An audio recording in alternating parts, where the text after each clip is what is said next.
Hello and welcome to my channel. I am the former classroom teacher turned homeschooling mom behind Little Otters Learn, and here on my YouTube channel as well as over on my Instagram page and my blog, I offer different homeschooling related content, including curriculum reviews and resource flip-throughs like this one.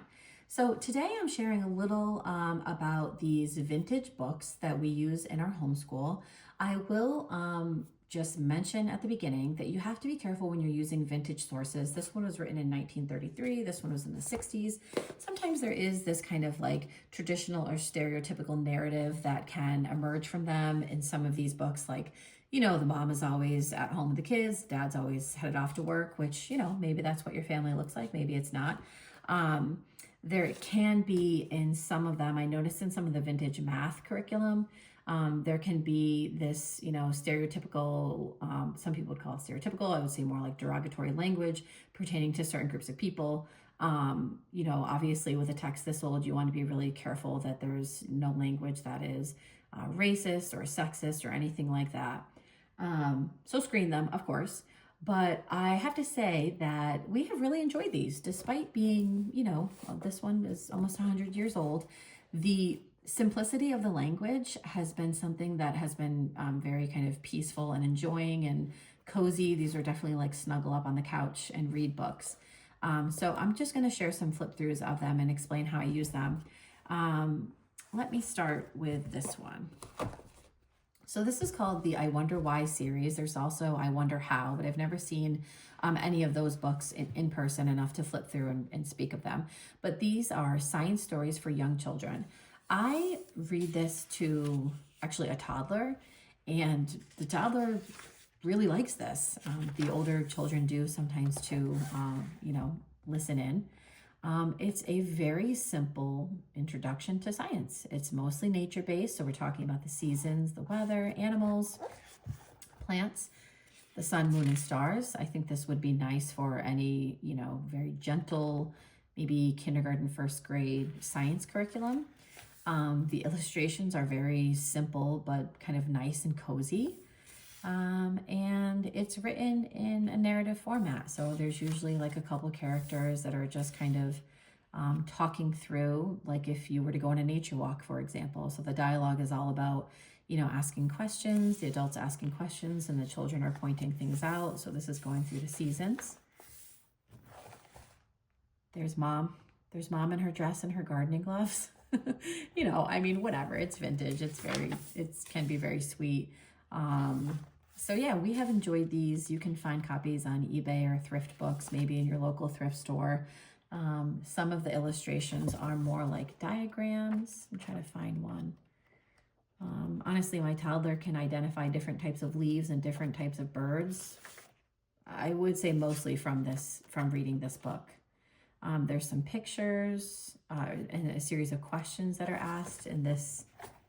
Try to find an example of one. They're almost like comprehension questions that are in one section. So yeah, I don't know, check this out. If you see it at the thrift store for like a couple dollars, definitely pick up a copy. I think it's worth it. Again, it's very gentle, it's very cozy, and just very basic foundational science related content for a young child.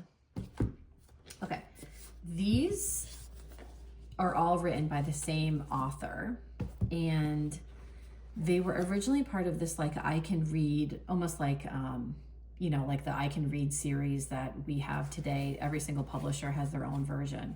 They're not decodable text. If you're familiar with that term, it's, in your phonics program, you have texts that are decodable, which means that they only include phonics patterns and spelling skills that a child has been explicitly taught, or at least, most of the words are explicitly taught, along with some like heart words or irregular spelled words. But so these are not decodables. They're simple reads though, and they're all based on science topics. So I'm actually trying, I can't even really remember now, but one of these books, I think it was this one, was one of my kids, like the first book that they actually read from cover to cover. And I got it for that purpose because I found that a lot of the like early readers and even the decodables, like they were narrative, right? They were fiction, they were stories. And I was thinking like, why don't we read something that is more fact-based, that's more science-based, because this particular child loves nature, loves animals, and I thought that that would be motivating and engaging, and it actually was. So this one was 1978. So again, very simple language, but very kind of basic factual information. We actually did like a whole unit on owls after the child read this.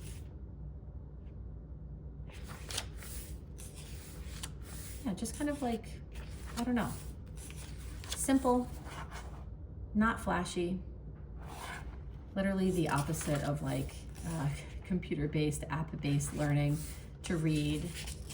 I feel like the focus on this when we were reading this was like just decoding the words, comprehending what was said, and just chatting about owls. Like it was, very cozy. This one, Terry and the Caterpillars, we coupled this with, we got one of those like caterpillar, butterfly kits.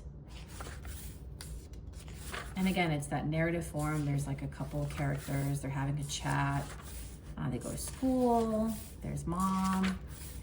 The illustrations are sweet and sort of simple, but accurate, descriptive. Yeah, so definitely you can get used copies of these on eBay and thrift books. This one was a little bit different. Oh, Board of Education. Let's see, what was this one? Must have been the same time period. 1959. They're all the same author.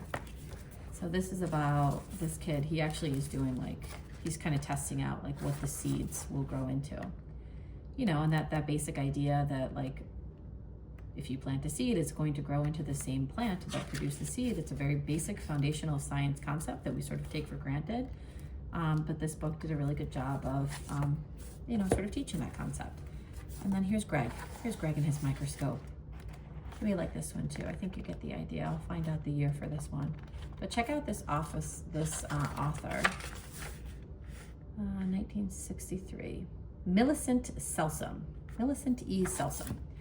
But I know that I scooped these up. I'm pretty sure I got them on eBay, so check them out. If you use any sort of vintage resources in your homeschool, let me know what you use, how have you found them, how do you use them, and thank you so much for watching.